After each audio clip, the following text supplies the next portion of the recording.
नमस्कार, पुनः स्वागत और अभिनंदन सृजन नवाचार में। मैं अर्चना शुक्ला आज आपके समक्ष कक्षा 4 की संस्कृत पुस्तक का प्रथम पाठ अर्थात चित्र पाठा को लेकर उपस्थित हूँ। इस पाठ के माध्यम से हम लिंग, वचन, संज्ञा, सर्वनाम शब्दों को सीखेंगे और उनका प्रयोग करना भी जानेंगे।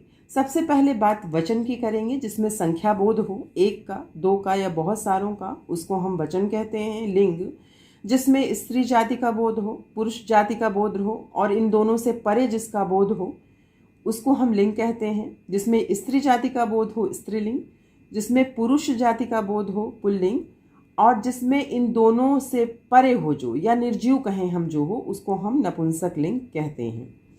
तो चलिए इस पाठ चित्र पाठ के माध्यम से हम यहाँ देखें।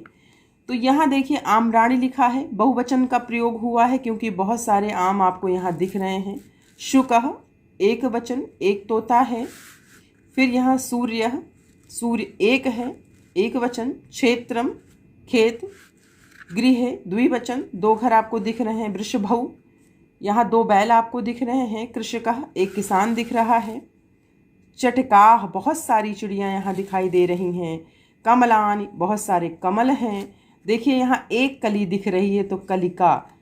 बहुत सारी मछलियाँ हैं तो यहाँ पे आया मत्स्याह। शाकः पड़ा यानी सब्जियों की दुकान। आपणिकः यानी दुकानदार। गृंजनानि यानी आपके यहाँ देखिए बहुत सारे आपको गाजर दिख रहे हैं। मूलकानि, पटोलाह, कूष्मंडाह, आलुकानि, ये सब बहुवचन हैं क्योंकि इसमें बहुत सारी चीज़ें हमको देखने को मिल रही हैं, चाहे आलू हो, चाहे मूली हो, चाहे परवल हो। यात्रिणः बस यानानि, कारयानम, शौचालयः। फिर यहाँ देखिए का स्त्री दुकानदार। सेव फलानि यानी सेब यहाँ दिख रहा है आपको। बालकाः कदली फलानि यानी बहुवचन के शब्द आपको सारे यहाँ दिखाई दे रहे हैं। शिक्षकः यानी अध्यापक। शिक्षण संकेतः शिक्षकः चित्राणि दृष्ट्वा छात्रैः सह वार्तालाप कुर्यते। शिक्षक चित्र को देखकर छात्रों के साथ वार्तालाप करे।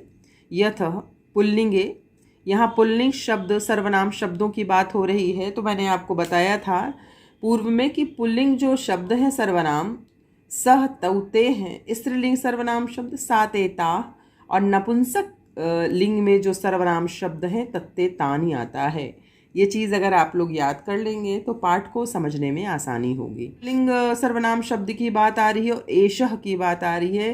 तो एषः का यह कौन है, एषः आएगा तो यह आएगा, तो यह कौन है। एषः शुकः, यह तोता है। एतौ कौ, ये दो कौन है। एतौ वृषभौ, ये दो बैल हैं। एते के, ये कौन है। एते मत्स्याः, यह मछलियाँ हैं। आपको यहाँ एक वचन यानी सह, तौ और ते, एक वचन, द्विवचन, बहुवचन आपको यहाँ पे समझ में आ गया होगा। अब आगे देखिए, आपने पुल्लिंग सर्वनाम शब्द देखा, अब आप स्त्रीलिंग सर्वनाम शब्द देखिए। दोनों में अंतर देखिए कि दोनों में अंतर क्या है। उसमें सह तौ ते था तो इसमें सा ते ताह है। जैसे ऐसा कह, उसमें था एषः कह, इसमें है एषा का। यह कौन है। एषा शिक्षिका, यह अध्यापिका है।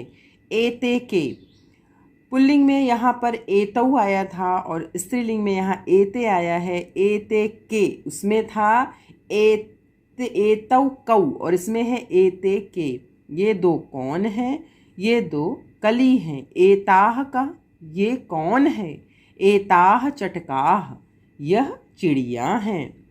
अब यहाँ नपुंसक लिंग आप समझिए और उस दोनों में अंतर करिए कि उसमें ऐसा था तो इसमें ऐसाह आया। मैंने कहा था कि नपुंसक लिंग में सर्वनाम शब्द जो है वो तत् ते तानी आता है। तो एतत् किम, यह कौन है। एतत् कार यानम, यह कार है। एते के, ये दोनों कौन है। एते गृह, ये दोनों घर हैं। एतानि कानि, यह कौन है। एतानि बस यानानि, यह बसें हैं। शब्दार्थ, ये संस्कृत शब्द हैं, उनके हिंदी में अर्थ देखिए। गृह यानी दो घर, वृषभौ यानी दो बैल, आलुकानि बहुत से आलू, कूष्मंडाः कद्दू, पटोलाः बहुत से परवल, पनशः कटहल, यात्रिणः यात्रीगण, कदली फलानि यानी केले, नलकूपः हैंडपंप, शाकः पणः सब्जियों की दुकान, आपणिकः दुकानदार, सोपानम सीढ़ी, वर्तकः बतख, गृंजनानी गाजर। अब आगे अभ्यास कार्य में क्या लिखा है इसको ध्यान रखिए। पहला है बहुवचने परिवर्तयत, यानी बहुवचन में आपको परिवर्तित करना है एक वचन के जो शब्द लिखे गए हैं। तो यथा जैसे करके एक एक दिखा दिया गया है। इसमें जितने शब्द हैं वो पुल्लिंग है, इसमें जितने भी शब्द हैं वो नपुंसक लिंग है, और इसमें जितने भी शब्द हैं वो स्त्रीलिंग है। ये ध्यान रखना है। ये एक वचन है और हमें बहुवचन में परिवर्तित करना है। वृषभः वृषभाः, पटोलः पटोलाः, वृक्षः वृक्षाः, कृषकः कृषकाः, मूलकं मूलकानि, पुस्तकं पुस्तकानि, कार्यानं कार्यानानि, वनं वनानि, शिक्षिका शिक्षिकाः, बालिका बालिकाः, कलिका कलिकाः, लेखिका लेखिकाः। अब दूसरे नंबर पे क्या दिया गया है कि चित्रम दृष्ट्वा उचित पदम लिखत, यानी चित्र को देखकर उचित पद आपको लिखना है। यानी आपको देखना है कि एक की बात हो रही है, बहुत की बात हो रही है, कि दो की बात हो रही, ये ध्यान रखते हुए आपको भरना है। तो यथा यहाँ एक करके दिखाया गया है, बालकः हसत, एक बालक है तो यहाँ हम हसति लगाएंगे जो भी हमारा लकार है। कलिकाः क्रीडन्ति, कमलम विकसति, मत्स्याः तरति। तो यहाँ तीसरा देखिए, उदाहरण अनुसारम पदानि लिखत, उदाहरण के अनुसार आपको पद लिखना है, यानी शब्द लिखने हैं। यहाँ मेज़ में सारे शब्द लिख दिए गए हैं, यथा एक करके दिखाया गया है। पुल्लिंग, स्त्रीलिंग और नपुंसक लिंग शब्दों को आपको इसमें से अलग अलग छांट कर लिखना है। बालकः वृक्षः मत्स्यः, छात्रा शिक्षिका, आपणिकः। नपुंसक लिंग में देखिए गृहम पत्रम।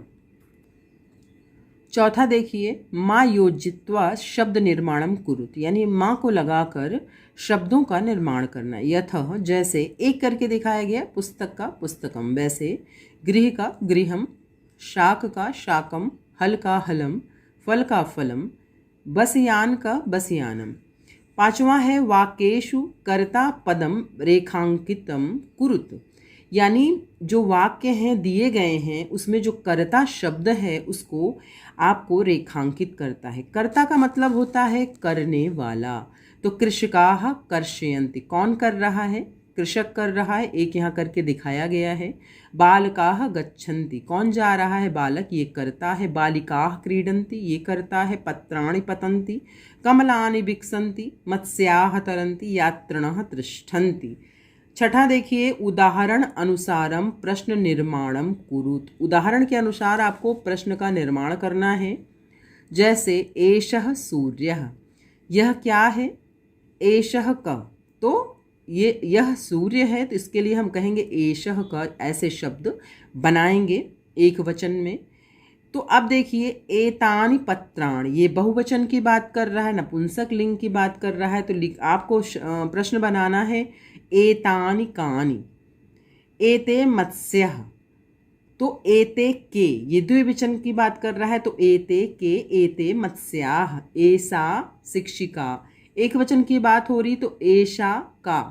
एते गृहे, एते के। आपको एक वचन, द्विवचन और बहुवचन को ध्यान में रखते हुए करना है, और सर्वनाम शब्दों का प्रयोग कैसे हो इन वचनों के आधार पर वो भी ध्यान रखना है।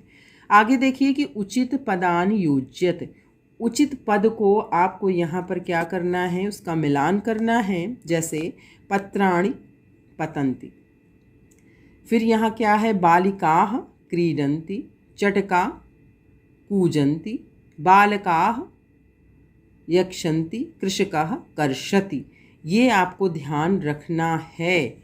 अब आगे देखिए, आठवां प्रश्न क्या है? योजित्वा शब्द निर्माणम कुरुत, यानी आपको किसकी योजना करना है? तो यहाँ देखिए विसर्ग दिया गया, उसको लगाकर, इस चिन्ह को लगाकर आपको शब्द का निर्माण करना है। जैसे वृक्षा के आगे आपने चिन्ह लगाया ये, तो वृक्षः। दर्पण के आगे दर्पणः, चंद्र के आगे चंद्रमः।